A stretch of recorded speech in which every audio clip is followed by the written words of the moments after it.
నమస్కారం, నేను మీ షణ్ముఖ్. ఈరోజు మన ముందర political analyst and senior journalist Satyamurthy గారు ఉన్నారు. నమస్కారం సార్. నమస్కారం.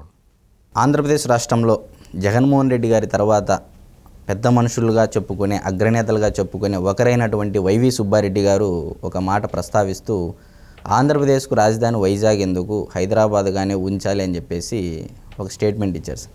అయితే ఇక్కడ విషయం ఏంటంటే, మనం ఈ అంశాన్ని చంద్రబాబు నాయుడు గారు కానీ పవన్ కళ్యాణ్ గారు కానీ నాన్ లోకల్ అని చెప్పేసి పదే పదే జగన్మోహన్ రెడ్డి గారు చెప్తూ ఉంటారు. వాళ్ళకి ఇల్లు లేదు ఇక్కడ ఆంధ్రప్రదేశ్ రాష్ట్రంలో, హైదరాబాద్లో ఉందని చెప్పేసి.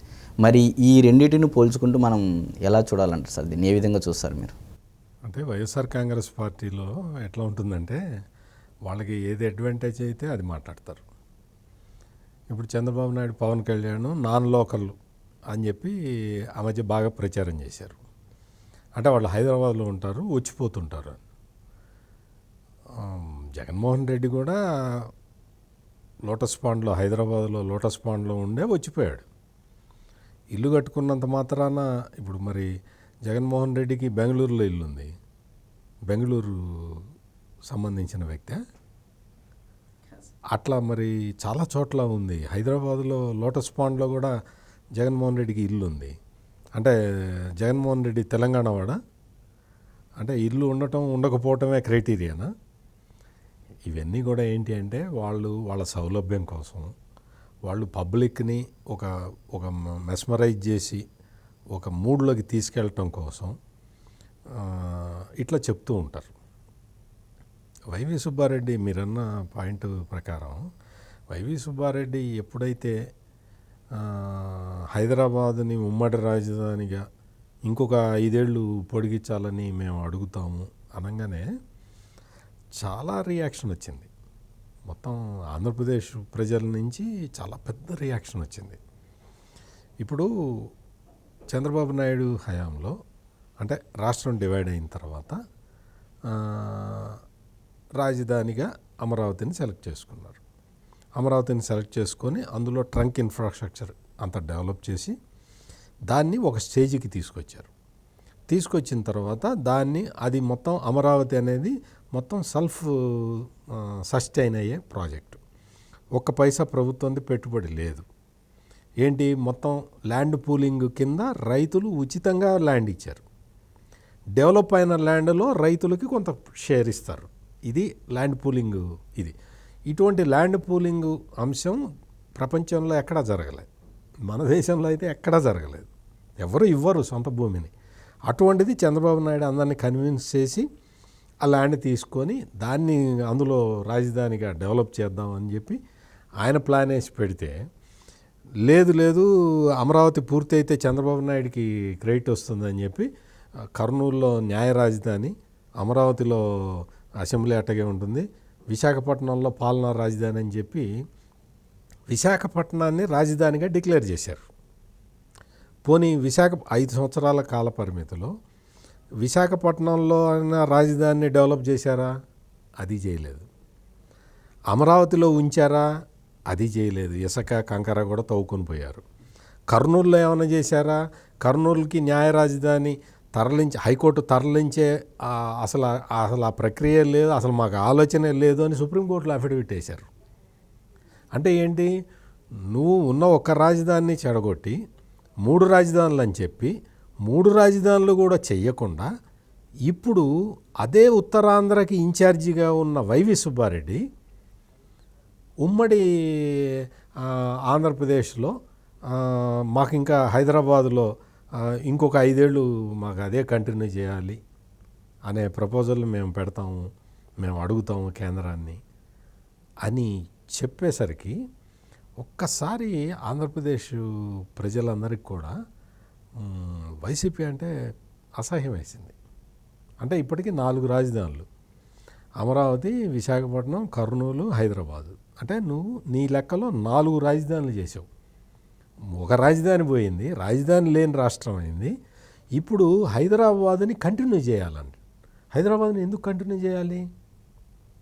హైదరాబాదుని ఉమ్మడి రాజధానిగా కంటిన్యూ చేయాల్సిన అవసరం ఏంటి?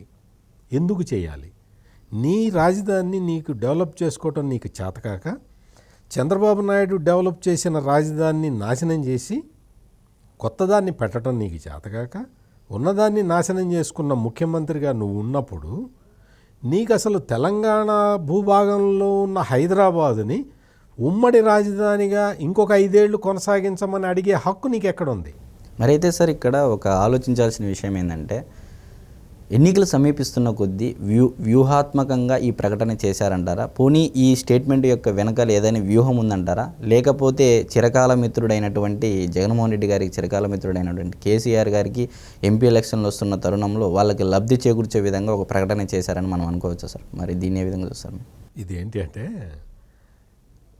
జగన్మోహన్ రెడ్డి ఎప్పుడైతే సుబ్బారెడ్డితోటి ఈ మాటని మీరు చెప్పిన ఏ కారణం వల్ల అయినా చెప్పించి ఉండొచ్చు, కానీ ఇది మొత్తం బూమరాంగ్ అయింది. ఆంధ్రప్రదేశ్లో ఉన్న ప్రతి వ్యక్తి కూడా ఈ వైవి సుబ్బారెడ్డి స్టేట్మెంట్ని అసహించుకుంటున్నాడు. ఆడలేక మధ్యలో ఊడని ఒక సామెత ఉంది.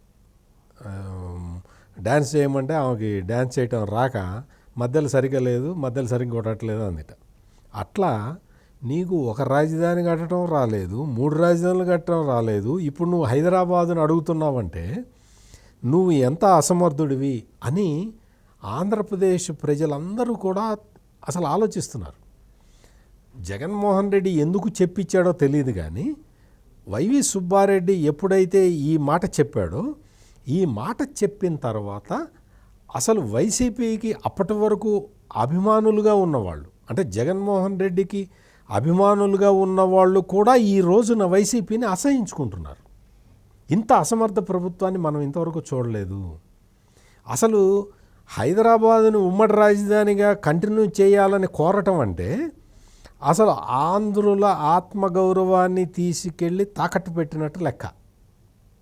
హైదరాబాదుని మనం ఖాళీ చేసి వచ్చేసి అమరావతిలో రాజధాని పెట్టుకొని అసలు వరల్డ్ క్లాస్ ఇన్ఫ్రాస్ట్రక్చర్ పెట్టుకొని నీకు మొత్తం నీకు అభివృద్ధి చెందిన దేశాల్లో ఏ విధంగా అయితే ఇన్ఫ్రాస్ట్రక్చర్ ఉందో, అంటే మొత్తం రాజధాని 33,000 ఎకరాల విస్తీర్ణం, మొత్తం under ground drainage, under ground current, under ground communication వ్యవస్థలు, పటిష్టమైన భవనాలు, ఒక 100-200 సంవత్సరాలు నిలబడే స్ట్రక్చర్స్ని అక్కడ పెట్టుకొని ఐకానిక్ బ్రిడ్జెస్ ఇవన్నీ ప్లాన్ చేసుకొని కృష్ణానది మీద ఇటు నుంచి అటు వెళ్ళటానికి ఐకానిక్ బ్రిడ్జెస్ ప్లాన్ చేసుకొని అనంతపూర్ నుంచి అమరావతికి ఒక 8 లైన్ రోడ్ వేసుకొని ఈ తరహాలో అభివృద్ధి చెందుదామని ప్లాన్ చేసుకుంటుంటే హైదరాబాదు ఉమ్మడి రాజధానిగా ఇంకొక 5 ఏళ్ళు ఉండాలని అడగటం అనేది అసలు వైవి సుబ్బారెడ్డి పాపం వయసులో చాలా పెద్దవాడే, మరి జగన్మోహన్ రెడ్డి చెప్పింది మరి విని బయటకి ఎందుకు చెప్పాడో నాకు అర్థం కాలేదు. కానీ అసలు అది పరువు తక్కువ పని కదా, మనం సిగ్గుతో తల వంచుకోవాల్సిన పని కదా. ఓకే, నీకు అమరావతి ఇష్టం లేదు, అమరావతిని ఆల్రెడీ నువ్వు భూస్థాపితం చేసావు, విశాఖపట్నం డెవలప్ చేస్తా అన్నావు కదా. విశాఖపట్నంలో ఋషికొండలో ఒక 500 కోట్లు 600 కోట్లు పెట్టి పెద్ద బిల్డింగ్ కట్టించుకున్నావు కదా నువ్వు ఉండటానికి, ఋషికొండ మొత్తాన్ని కట్ చేసేసి. మరి నువ్వు అక్కడికి వెళ్ళాలి కదా, విశాఖపట్నం నా రాజధాని అన్నా చెప్పాలి కదా. నువ్వు విశాఖపట్నం లేదు, అమరావతి లేదు, కర్నూలు లేదు, ఏమీ లేదు, హైదరాబాదు మాకు రాజధానిగా ఉండాలి ఇంకొక 5 ఏళ్ళు అని చెప్పి అడగటం అంటే అది అసలు పరువు తక్కువ పని. అందుకని వైవి సుబ్బారెడ్డి ఎప్పుడైతే ఈ స్టేట్మెంట్ ఇచ్చాడో అసలు జగన్మోహన్ రెడ్డి పరువు మొత్తం గంగలో కలిసిపోయింది. అంటే ఇప్పటికే లేదు అక్కడ, యాంటీ ఎస్టాబ్లిష్మెంట్ ఓటు చాలా పెరిగిపోయింది. ప్రజలందరూ కూడా జగన్మోహన్ రెడ్డి అపరిపక్వ పాలనని అసహించుకుంటున్నారు. ఈ నేపథ్యంలో వైవి సుబ్బారెడ్డి ఇచ్చిన స్టేట్మెంట్ తోటి ఇప్పటి వరకు జగన్ని అభిమానించే వాళ్ళు కూడా దూరం అయిపోతున్నారు. మరి అయితే ఈరోజు జగన్మోహన్ రెడ్డి గారు ఆదేశాల మేరకు వైవి సుబ్బారెడ్డి గారు ఇచ్చిన ప్రకటన వెనుక ఎలాంటి వ్యూహం ఉందనేది మనకు చాలా బాగా వివరించారు. మరొక అంశంతో మళ్ళీ కలుద్దాం. నమస్కారం.